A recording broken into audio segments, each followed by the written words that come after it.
जन स्वराज पदयात्रा के 38वें दिन आज प्रशांत किशोर ने बैरिया प्रखंड के तरवा नंदपुर स्थित पदयात्रा शिविर में मीडिया से बातचीत की। पदयात्रा के दौरान दिख रही समस्याओं का जिक्र करते हुए प्रशांत किशोर ने बताया कि प्रधानमंत्री आवास योजना के लाभार्थियों को बालू और गिट्टी की उपलब्धता नहीं होने की वजह से सरकार से मिले किश्त की सारी रकम खुद ही देना पड़ता है।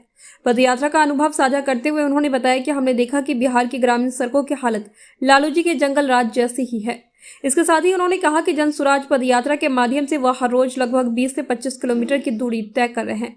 3 से 4 दिन पर वह एक दिन रुककर पदयात्रा के दौरान जिन गांवों और पंचायतों से वह गुजर रहे हैं वहां की समस्याओं का संकलन करते हैं ताकि पंचायत आधारित ब्लूप्रिंट बनाकर उनकी समस्याओं का समाधान निकाला जा सके। इसमें ज्यादातर लोगों की चिंता ये है कि 2001 से 2004 में बाढ़ आया था। लोगों को अपना घर, गांव, देहात, पंचायत छोड़कर 3 दिन 4 दिन भागना पड़ा था। उन लोगों को अब ऐसा लग रहा है कि वापस फिर से ये होने वाला है, क्योंकि नदी कटते कटते नए बांध के बिल्कुल करीब आ गई है। ये लोगों ने मुद्दा उठाया। तो बाढ़ और जल संसाधन की जो व्यवस्था है, उसमें जैसे मसान नदी को लेकर बताया कि केदार पांडे जी के टाइम पर मसान नदी पर डैम बनाने की जो कोशिश की गई थी, उसके बाद उस पर कोई प्रयास आज तक नहीं हुआ है, जिसकी वजह से बहुत बड़ी संख्या में, बहुत बड़ी एरिया में लोगों को तकलीफ है। तो एक ये बड़ा मुद्दा। इसके अलावा करीब 27 छोटी बड़ी नदियों का लोगों ने नाम लिखवाया है, जिसको आप बरसाती नदी मान सकते हैं। ऐसी नदियां जिसमें कभी अचानक से, अभी तो वो सूखा हुआ है, लेकिन अचानक से उसमें नेपाल से पानी आ जाता है, बरसात के दिनों में पानी आ जाता है और बड़ी संख्या में उससे तबाही लोगों की होती है। 1 या 2 दिन में तबाही हो जाती है और सरकार को कई जगहों पर, कई अवसरों पर तो उनको पता भी नहीं चलता है कि बाढ़ आ गई, 2-4 गांव बह गए, उनका फसल बर्बाद हो गया, उनके जानवर बर्बाद हो गए।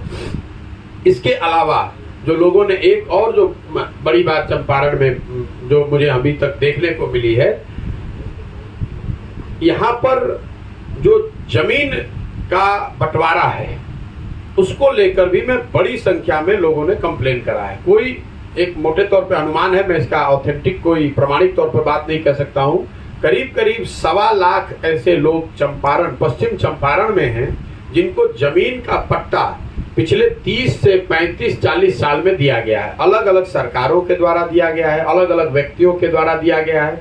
उनको पट्टा तो मिल गया, लेकिन जमीन का मालिकाना हक उनके पास आज तक नहीं आया है। इस वजह से ज्यादातर भूमिहीन, जिनको सरकार ने अपने कागज पर जमीन दे दिया है, उनके हाथ में जमीन नहीं है।